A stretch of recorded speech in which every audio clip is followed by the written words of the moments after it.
স্বাগতম লাইফ কেয়ারে। আমাদের আজকের বিষয় সকালের নাস্তায় কলা খাওয়া ক্ষতিকারক। জেনে নিন।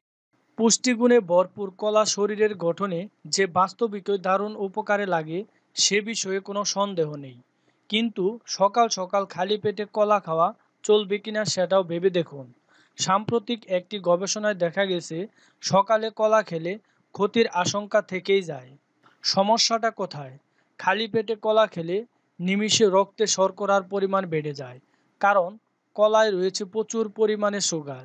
তাই তো প্রতিদিন এইভাবে খালি পেটে শর্করার পরিমাণ কলা খাওয়াটা আদৌ স্বাস্থ্যকর কিনা তা নিয়ে প্রশ্ন থেকেই যায়।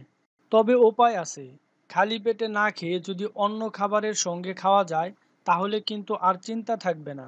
বিশেষত যে খাবারে উপকারী ফ্যাট রয়েছে এমন খাবারের সঙ্গে কলা খেলে শরীরের কোনো ক্ষতি হয় না। তাই এখন থেকে খালি পেটে না খেয়ে অল্প কিছু খেয়ে নিয়ে কলা খেতেই পারেন, তাতে কোনো সমস্যা নেই।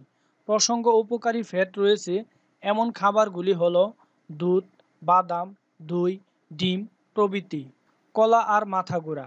একাধিক কেস স্টাডি করে দেখা গেছে ব্রেকফাস্টে কলা ছাড়া অন্য কিছু মুখে না তুললে কিছু সময় মাথা ঘোরা শুরু হয়, সেই সঙ্গে হঠাৎ দুর্বল লাগার মতো লক্ষণও প্রকাশ পেতে পারে। তাই শুধু কলা নয়, সঙ্গে রাখুন আরও কিছু, তাহলেই কেল্লা ফতে। খেয়াল রাখুন, কলার অন্দরে প্রবেশ করলে দেখতে পাবেন নানা উপকারী উপাদানের পাশাপাশি রয়েছে প্রায় 25% শর্করা, সেই সঙ্গে অল্প পরিমাণ অ্যাসিডিক এলিমেন্ট। এই দুটি উপাদান খালি পেট থাকাকালীন শরীরে প্রবেশ করা একেবারেই উচিত নয়, তাই সাবধান। প্রাকৃতিক শর্করা তো অবশ্যই, তবে সমস্যাটা কোথায় জানেন? চিনি শরীরে প্রবেশ করার পর দেহ তাকে কাজে লাগানোর চেষ্টায় লেগে পড়ে। সে সময় শর্করা নিজের চরিত্র বদল করে অ্যাসিডে রূপান্তরিত হয়ে যায়, ফলে পাকস্থলী ক্ষতি হয়। আর এমনটা হলে বদহজম, গ্যাস, অম্বল সহ একাধিক পেটের রোগ মাথাচাড়া দিয়ে ওঠে। দই কলা চলতে পারে? একদম পারে। তবে কেন জানেন? কারণ উপকারী ফ্যাট রয়েছে এমন খাবারের সঙ্গে। কলা খেলে ফলটির মধ্যে থাকা অ্যাসিডিক এলিমেন্ট শরীরের কোনো ক্ষতি করতে পারে না, ফলে সার্বিকভাবে শরীর চাঙ্গা হয়ে উঠতে শুরু করে। আরেকটা সম্পর্ক তৈরি হতে পারে, যেমনটা আগেও আলোচনা করেছি, উপকারী ফ্যাট রয়েছে এমন খাবারের সঙ্গে কলাকে মিলিয়ে দিলে ব্রেকফাস্টে ফলাহার চলতেই পারে। তাই তো দইয়ের পাশাপাশি বাদাম অথবা অ্যাভোকাডোর সঙ্গেও কলা খাওয়া চলতে পারে।